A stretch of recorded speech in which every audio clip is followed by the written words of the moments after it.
The greatest battles are not fought on fields of war, but in the silent corridors of the mind. Failure is not the main reason that men and women do not achieve their great purposes in life. This may surprise you, for we have been taught to study failure, to learn from it, to see it as a noble adversary on the path to success. And while there is merit in that, it overlooks a much larger, more devastating truth. The truth is that most great dreams do not die in a blaze of glory, in a courageous attempt that falls short. They die silently. They are choked out of existence, often before the first step is ever taken, by a set of invisible forces, of insidious enemies that dwell within the human mind itself. These are not imaginary foes. They are as real as the chair you are sitting in, and their influence is far more powerful.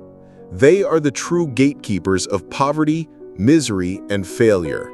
They are the unseen ghosts that haunt the corridors of your mind, whispering limitations, paralyzing your will, and poisoning your ambition with the venom of fear. There are 6 of them in total, and they have claimed more dreams than all the armies of history combined. The purpose of our meeting today is a serious one. We are here to do what most people will never dare to do, to drag these 6 ghosts out from the shadows of your subconscious, to call them by their names, to stare them in the face, and to learn the secrets to banishing them from your life forever. This is the very essence of the X of mentality, to gain mastery over the unseen forces that shape your destiny. Before we can defeat these phantoms, you must first make a definite decision that you are ready for the battle. This journey requires courage. If you are ready to stop being haunted by these invisible enemies and claim your personal power, then make your declaration now. Subscribe to this channel, not as a passive observer, but as a warrior enlisting for the most important battle of your life, the battle for your own mind. Now, let us turn on the lights. Let us pull back the curtain and expose these 6 fears for what they truly are, so that they may never again hold dominion over you. The first and most cruel of these ghosts is the one that lies at the root of so much human suffering. The fear of poverty paralyzes the very action needed to create wealth. Let us pull back the curtain on the first, most cruel, and most deeply entrenched of these 6 phantoms. This is the ghost that lies at the root of so much human suffering, the one that whispers tales of lack and limitation from the cradle to the grave. We call it the fear of poverty. Do not misunderstand this fear. It is not merely the worry of not having enough money to pay one's bills. It is a much deeper, more primal dread. It is the haunting fear of not having enough, not enough resources, not enough opportunity, not enough security. It is a state of mind, a deeply ingrained belief in scarcity that colors every decision, every thought, every action. This fear is a master of disguise, and its symptoms are so common that most people mistake them for their own personality. Let us diagnose this disease of the soul. One of its chief symptoms is indecision. The person haunted by this ghost is terrified of making a financial mistake. They will analyze an opportunity to death, endlessly weighing the pros and cons, always seeking more information, more certainty, until the opportunity itself grows cold and passes them by. They fear losing what little they have more than they desire the abundance that could be theirs. Another symptom is doubt. This ghost whispers that your ideas have no value, that your services are not worth the price you wish to ask.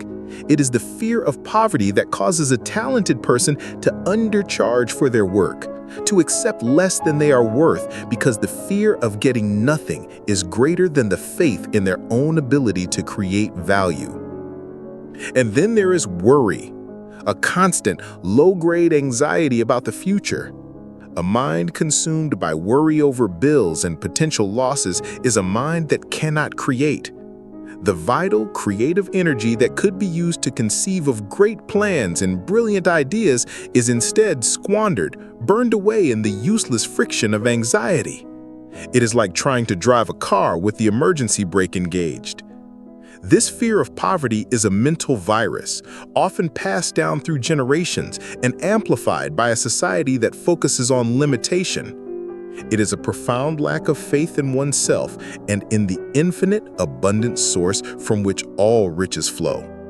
To conquer it, you must first recognize its presence in your own thoughts and decisions.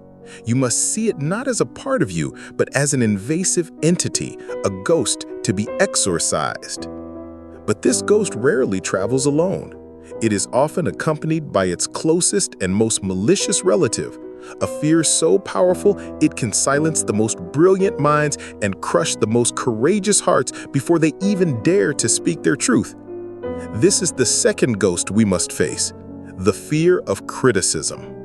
The fear of criticism stifles creativity and silences potential greatness.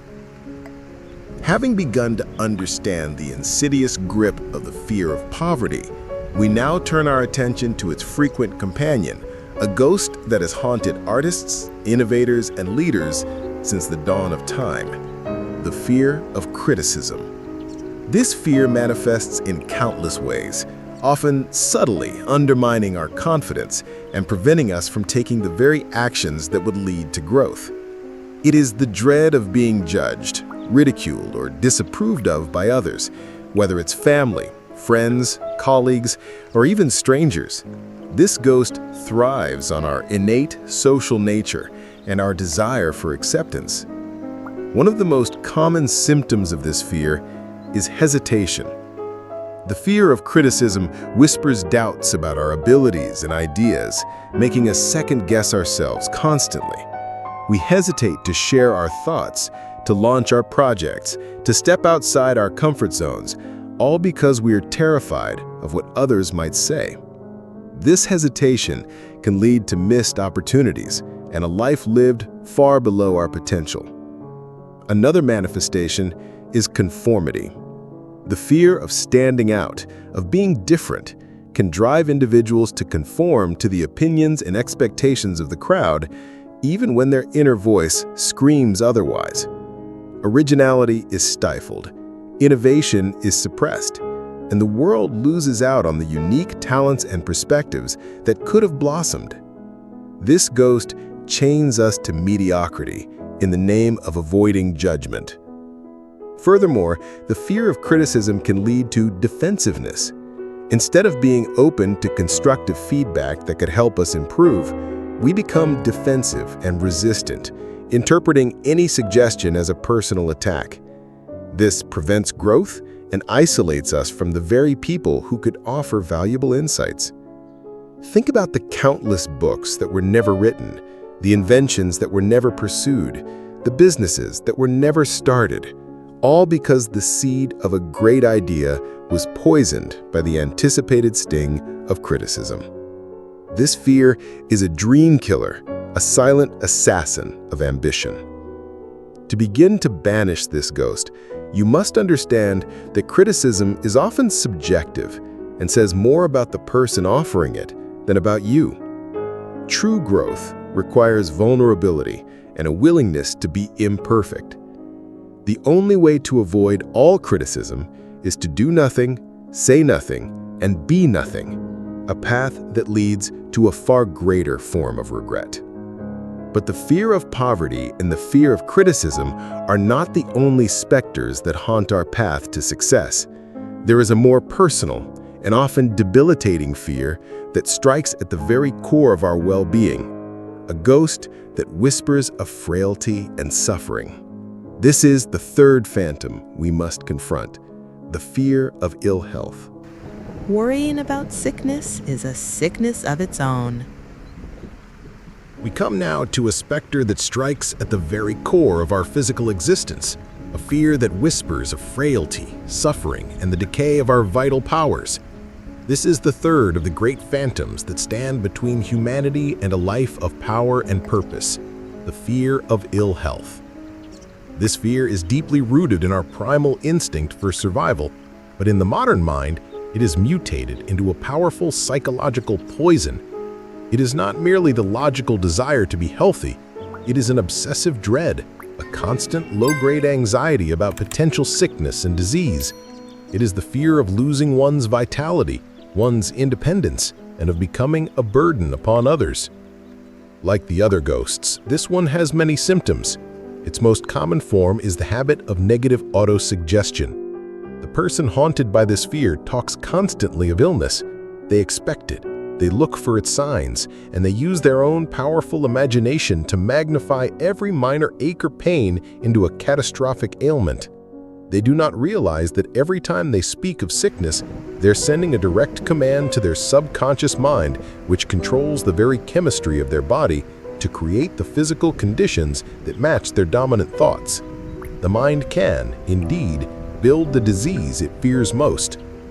Another symptom is the habit of avoidance. In the name of preserving their health, many will shrink their lives. They avoid new foods, new experiences, and healthy risks, all for fear of some potential imagined harm.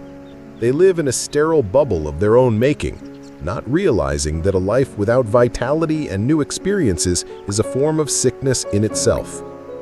The root of this fear is a profound misunderstanding of the relationship between mind and body. Many believe they are powerless victims of their physical constitution, subject to the whims of germs and genes.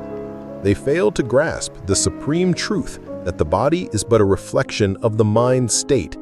A mind weakened by fear, worry, and a negative outlook creates the very conditions in which disease can thrive.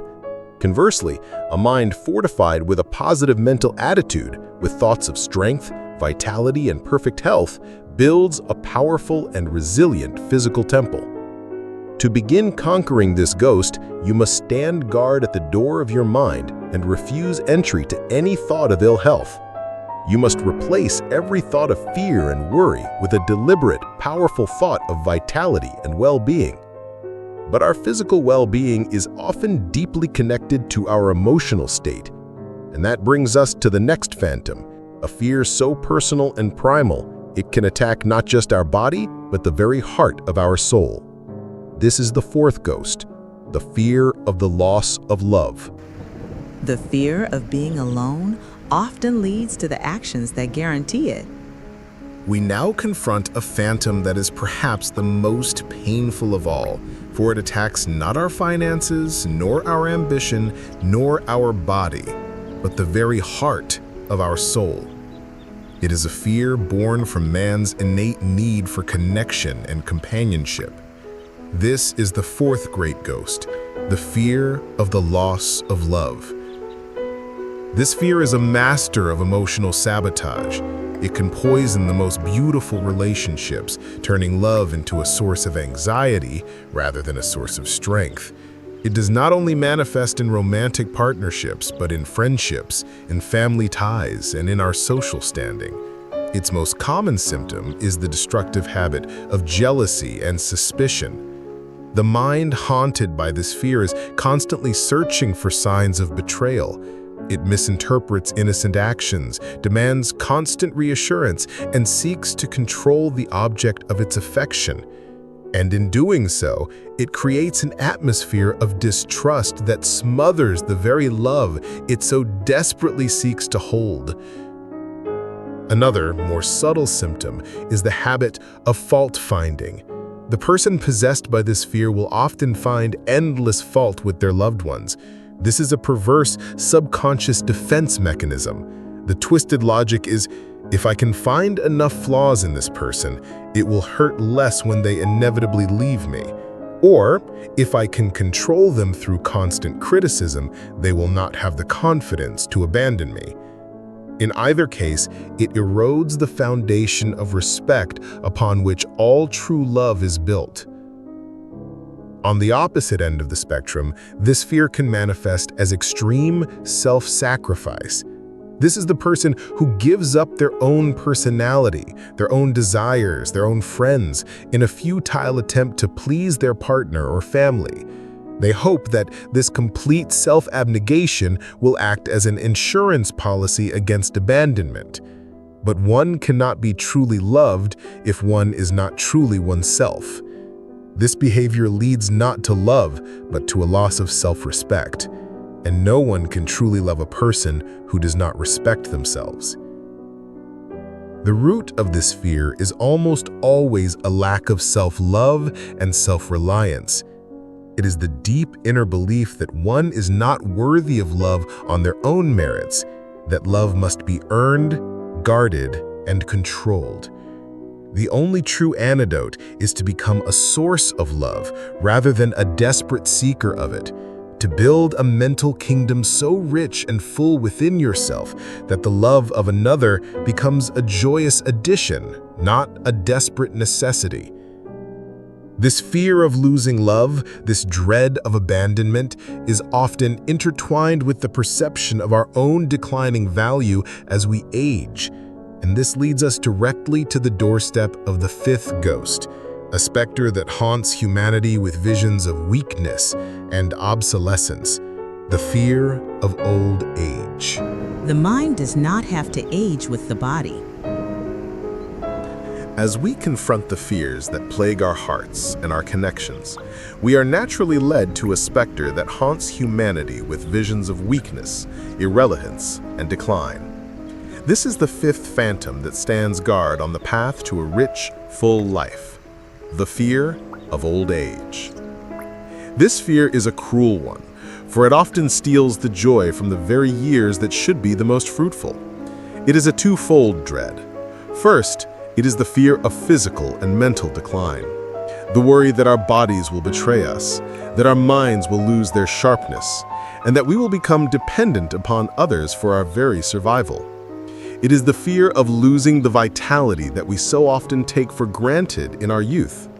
Second, and perhaps more insidiously, it is the fear of economic and social obsolescence. It is the fear of being pushed aside in the workplace for someone younger, the fear that our knowledge is outdated, that our contributions are no longer valued. This fear causes many to retire from active, useful life long before it is necessary, accepting the false premise that their best years are behind them. The symptoms of this fear are subtle but destructive. One is the habit of slowing down and killing one's own initiative. A person haunted by this ghost will use their age as an excuse to stop learning, to stop taking on new challenges, to stop dreaming new dreams. They will say, "I am too old to start a new business," or "It is too late for me to learn that skill." They apologize for their age instead of wearing their experience as a badge of honor. Another symptom is the pitiful attempt to mimic youth in dress, speech, and mannerisms, hoping to deceive the world and themselves. This comes not from a place of youthful spirit, but from a place of fear, and it often results in a loss of the dignity and respect that should naturally accompany a life rich with experience. The root of this fear is a worldview that overvalues the temporary nature of the physical body and undervalues the eternal, ever-growing nature of the mind. The body may age, but the mind, if kept active, curious, and engaged in a definite purpose, need not decline. In fact, it should grow more powerful, for it has the priceless assets of wisdom, judgment, and experience that youth can never possess. The years after 50 or 60 should be the most productive of a person's life, a time for harvesting the knowledge sown over decades. And as we contemplate the fear of our final years, our minds are naturally led to the final and most universal of all fears, the one that from which many of the others draw their terrifying power. This is the great unknown, the specter that has challenged philosophers and kings alike. This is the sixth and final ghost, the fear of death. The fear of death is not a fear of the end, but a fear of an unlived life. And as we contemplate the fear of our final years, our minds are naturally led to the king of all terrors, the final and most universal of all fears, the one from which many of the others draw their terrifying power. This is the great unknown, the specter that has challenged philosophers and kings alike since the beginning of time. This is the sixth and final ghost, the fear of death. This phantom is the most powerful because it speaks to the ultimate uncertainty. It is the fear of annihilation, of the cessation of being. But when we dissect this fear, we find that for most, it is not truly the fear of non-existence itself. It is the fear of arriving at the end of one's days filled with regret. It is the terror of realizing in those final moments that one has not truly lived. The symptoms of this fear are profound. For some, it manifests as a kind of paralysis, a nihilistic mindset that whispers, "What is the point of it all if we all die in the end?" This thought, used as an excuse, strips ambition of its meaning and encourages a life of mediocrity and passive existence. For why build a great cathedral if it will one day turn to dust? For others, this fear manifests in the opposite way, a desperate, frantic clinging to materialism. They seek to build a legacy of things, of wealth, of monuments, of fame, hoping to erect a monument to their ego that will outlast their physical body. They seek a hollow immortality in the opinions of others because they have not cultivated an immortal self within their own consciousness. This fear is often amplified by horrifying religious dogmas centered on eternal punishment and damnation, which have been used for centuries to control the minds of men rather than to liberate them. But the root of the fear of death is almost always a lack of a definite major purpose so great, so all-consuming, that it transcends the boundaries of a single lifespan. Here is the great secret to conquering this final ghost. Fill your life so completely with useful service, with the passionate pursuit of a worthy ideal, and with the joy of growth, that you have no time left for the fear of its ending. The true antidote to the fear of death is a life fully lived. When you know you have given your all, squeezed every drop of potential from your years, and left the world a slightly better place than you found it, the end is not a terror, but a peaceful transition. This confrontation with our own mortality is the ultimate test of our philosophy. It forces us to ask the most important question: am I truly living? If you're ready to live a life so full of purpose that it casts out fear, then make a commitment to that life. Go to the comments and declare, "I will live fully." Let it be a testament to your decision to conquer this final ghost. We have now dragged all 6 of these phantoms into the light. We have called them by name and understood their methods. They may seem formidable, but they are powerless before a mind that is organized, disciplined, and armed with the right principles. The time of diagnosis is over. The time of forging the weapons of your liberation is now. Fear is a thought, and any thought can be controlled and replaced. We have now met the 6 ghosts. We have dragged them from the dark corners of the mind and exposed them to the light of understanding. The fear of poverty, of criticism, of ill health, of the loss of love, of old age, and of death. Seeing them all named, you may feel their collective weight, but I am here to tell you a great and liberating truth. These ghosts, despite their terrifying appearance, are phantoms. They are specters born of ignorance and fed by fear, and they are utterly powerless before a mind that has learned to master itself. The time for diagnosis is over. We now enter the workshop of the mind, the place where we forge the weapons that will banish these fears forever. All 6 fears, at their root, are nothing more than states of mind. Fear is a thought supercharged with negative emotion, and any thought can be controlled, replaced, and transmuted into its opposite. The antidote to fear is not a complex ritual or an esoteric secret. It is the deliberate and persistent application of 2 of the most powerful principles of all achievement: definite purpose and auto-suggestion. First, you must have a definite major purpose, so all-consuming that it leaves no room in your mind for fear to take root. When your mind is filled to the brim with a burning desire to achieve a worthy goal, it simply has no space for the negative emotions of fear and doubt. A burning purpose is like a brilliant light that casts no shadow. The ghosts of fear cannot survive in the presence of such intense desire and focus. Define what you want with absolute clarity, and you will have taken the first great step toward becoming fearless. Second, you will use the principle of autosuggestion to consciously build a shield of faith around your mind. Just as fear was cultivated through the repetition of negative thoughts, faith is cultivated through the repetition of positive thoughts. You will create affirmations of courage, of health, of abundance, and of purpose. You will repeat them daily, infusing them with all the positive emotion you can muster until your subconscious mind accepts them as your new reality. You will, in essence, build a new house for your mind, with walls so strong that the whispers of fear can no longer penetrate them. This is your workshop, and these are your tools. A purpose so definite it starves fear of attention, and affirmations so persistent they rebuild the very foundations of your belief. Faith is not a wish. It is a shield, forged in the fire of daily practice. With the tools of definite purpose and autosuggestion in hand, you now enter the great forge of the human spirit. Here in the workshop of your mind, you will begin the sacred work of building your impenetrable defense against the 6 ghosts of fear. This defense is a shield of faith. Understand, this faith is not a passive hope or a gentle wish.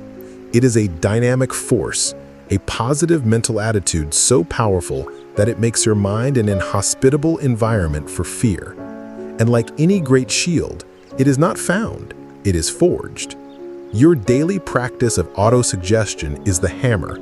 The clear, powerful affirmations of courage, health, and abundance are the raw steel.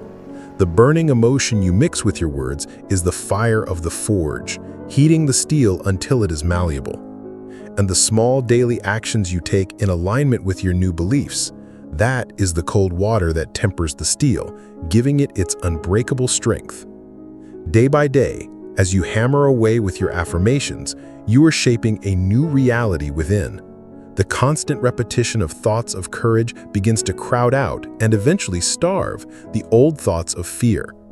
The subconscious mind, in its infinite obedience, begins to accept this new, positive blueprint as its reality. It begins to build a fortress of self-reliance around your consciousness. And what does this feel like? The change is subtle at first, then profound. The whispers of the 6 ghosts may still attempt to approach the gates of your mind out of old habit. The fear of poverty may try to suggest lack. The fear of criticism may try to make you hesitate, but now they find a shield in their way. Their negative vibrations can no longer find fertile ground in which to plant their seeds of doubt. They bounce off your new, dominant mental attitude of positive expectancy. You will find that you no longer react to circumstances with fear, but respond with faith. You will begin to see solutions where you once saw only problems. This is the shield in action.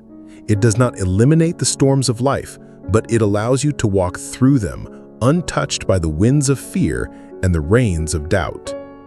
The construction of this mental shield is the most important work you will ever do. It is the very essence of the X of mentality. If you are ready to forge your own shield against fear, go to the comments and declare, "I am forging my faith."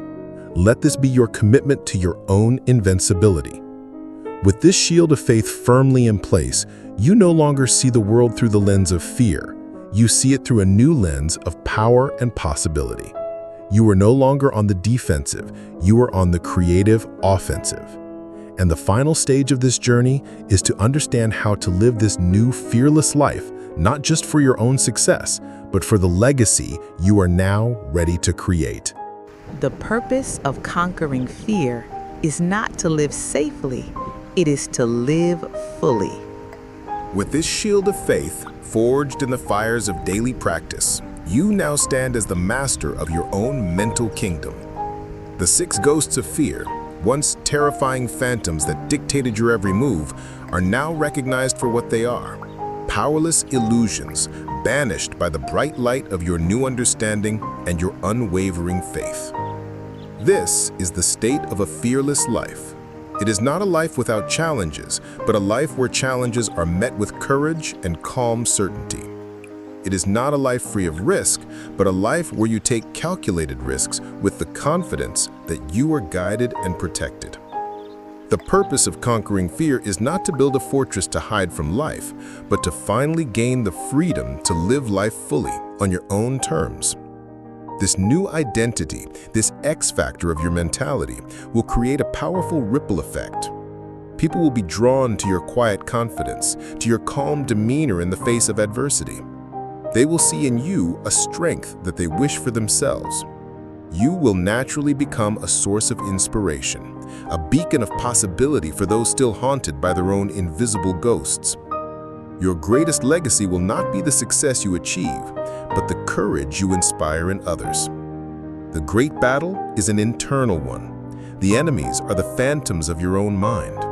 And the victory is a life lived with purpose, with faith, and without fear. The tools have been given to you. The path has been illuminated.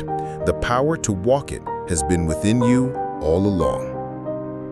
Therefore, I invite you one final time. Make a definitive commitment to a life of courage. Subscribe to this channel, and in doing so, declare that you are the master of your fears and the captain of your soul. This is the first and most important step in your new fearless life. The choice is yours. The time is now.